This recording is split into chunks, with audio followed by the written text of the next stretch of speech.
What's up, everybody? Marvel the Cross 316 back with another comic book flashback. Today we are looking at the Amazing Spider-Man issue number 94. This issue came out in March of 1971, and today we have the return of the Beetle. Now, we haven't seen Spider-Man face the Beetle since issue number 21, I believe. And so it's been quite some time since Spider-Man has come and crossed paths with the Beetle here. And it looks like the Beetle, as we see on the cover here, is taking Aunt May hostage. And so we have a lot going on in this issue, as well as we're going to be looking at a bonus here, which is Spidey's origin retold here. So that's going to be pretty cool. So let's go ahead and dive on in. But before we get started, go ahead and give this video a like. And if you have not subscribed to my channel, I would love it if you would subscribe so that you can continue to be notified whenever one of these videos pop up. And so let's go ahead now and get started. As always, we see here that this is brought to you by John Romita, who wrote this issue, or basically drew this issue rather. We have Sal Buscema as well, actually. For the first time, Sal Buscema is going to be contributing to this issue, doing the artwork with John Romita. And then, of course, we have Stan Lee doing the story, and then Artie Simek on the lettering page. So pretty cool stuff here. Today's title is On Wings of Death here. And so, remember last issue we had Gwen Stacy, and she basically came to a decision that she's going to move to England to live with her aunt and uncle. And now we have a very distraught Peter Parker here, as he's like, once again, Spider-Man has gotten in the way of my life here. Spider-Man just ruins everything. Even though I am Spider-Man, Spider-Man continues to be a threat to my life. And so this is where we're going to see a little bit of Peter Parker's origin story here, as he continues to just dwell on the fact that Spider-Man has caused a lot of the heartbreak in Peter Parker's life. And he recalls way back in the day right before he became Spider-Man, he was bitten by that radioactive spider, as we see right there, and it bit him on the hand. And the minute that radioactive spider bit Peter Parker, Peter Parker's life was changed forever that day. He even got in a fight, and some of this stuff is not seen in Amazing Fantasy 15. So this is added detail that we haven't seen in Amazing Fantasy 15. If you ever read that issue, you'll see the origin story of Spider-Man. We saw that immediately upon being bitten by that radioactive spider, that Peter Parker gained the proportionate strength here of a spider. I mean, he just has this super strength now. He can climb walls, as he discovered, and through his scientific knowledge, he was able to basically come up with web shooters, and then he designed a costume as well. And so there's a little bit of the origin story, and as we continue this origin story here, we see how Spider-Man wanted to use some of his gadgets and all of his new weaponry and just his cunning skills now on TV. So he was working on a TV show. He knew that he was a wrestler, and then he let one thing slip, which was this guy, this criminal here. He could have stopped him, but he didn't. Didn't think much of it. But as we see later on in that issue in Amazing Fantasy 15, that Uncle Ben was murdered, and we come to find out that the man who killed Uncle Ben was the guy that Spider-Man just let the police run after, and he could have stopped this guy, but he didn't. And so, for now, from Amazing 15 all the way up till now in issue number 94, Peter Parker feels that he is responsible for the death of Uncle Ben, as we see right here. And he's like, how could I have done this? I had the chance to stop him, and now Uncle Ben is dead because of me. And he recalls how now Aunt May treats him like a child. I mean, Peter Parker is the only offspring left that Aunt May has, and so that's a explanation as to why Aunt May treats him the way that she does. And then he discovered how she had a weak heart on top of that. And as time continues to go, and this is just, again, a retelling of everything that's been going on in Peter Parker's life, he's come across some of the craziest supervillains that we've seen. We've seen Dr. Octopus, Vulture, Rhino, the Green Goblin, the Kingpin, Sandman, Lizard, and now, of course, the Beetle in this issue. So many times he's come across these guys, and they could have unmasked him at any point, but Peter Parker has been lucky.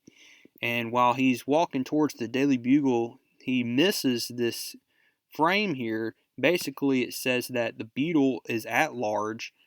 Peter Parker is stopped by Betty Brant here, and Betty Brant's asking him, "Hey, I haven't seen you in a while. How have you been?" And he said, "Have you been trying to get more pictures for the Daily Bugle?" And then we see that Peter Parker gives a pretty snide remark to Betty. We know that back in the day, in the earlier issues, there was a thing between Betty and Peter Parker here, as we see, but it didn't work out. And that, again, is another retelling of the love life of Peter Parker. Betty Brant used to be someone that he really admired and somebody he was attracted to. He didn't mean to hurt Betty Brant's feelings here, as we see in these panels. He just still has Gwen Stacy on his mind. And so he's continuing to swing by, and here's more retellings, how he tried to get some photos for the Daily Bugle by basically getting Spider-Man in the action. And of course, J. Jonah Jameson has always given Peter Parker a hard time, and even gives Peter Parker half the money that these pictures are worth here. And so Peter Parker's continuing to, he even walks across the Washington Bridge, and we see here that he's going to then go to Aunt May's house to visit her, but all he could think about is all the people that he's hurt in his life, and he has so much on his mind that the Beetle flies right past him, and the Beetle sees Peter Parker. But we see here that there's something strange going on with the Beetle, and that is that the Beetle is continuing to rob these places like candy stores and grocery stores and stuff like that. There's an odd reason for it, but we'll soon figure out why. And he's leaving without even stealing anything. He's just causing destruction here, as we see, and bullets cannot touch him as long as those wings here cover his body. And so we see here that Peter Parker knocks on the door. We see that Aunt May and Anna Watson, her roommate, are very discouraged to open the door. They're frightened here, but they notice it was just Peter Parker. And Anna Watson shows the newspaper here that basically the Beetle is at large. He said, "Oh, great, now I have someone else to worry about."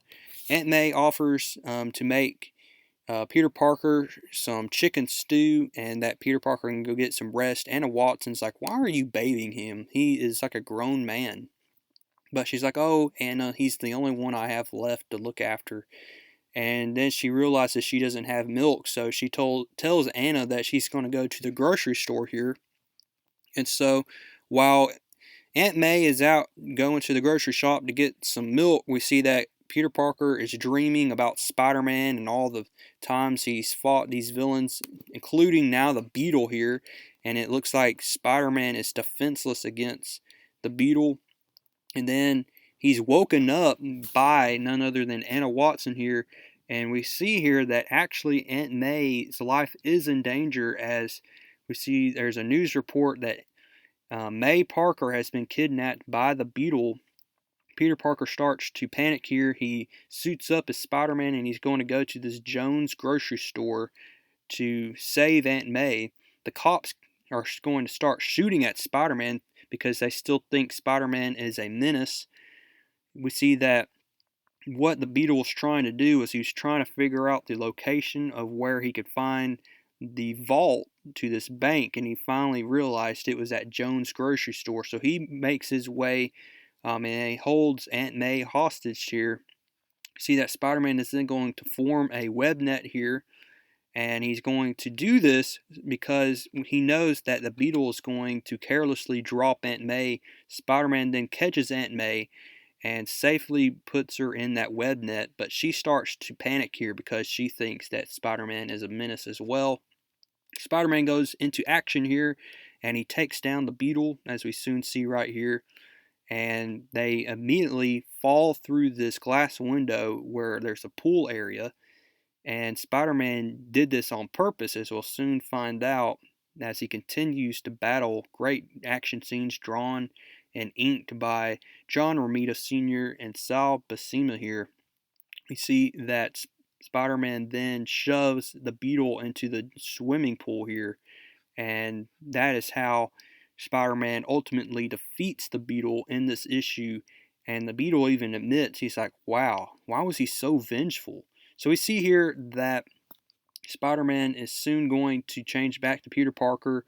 He notices that Aunt May's life is in the hands of the doctors, and it looks like she didn't suffer any kind of harm because we know that she has a weak heart.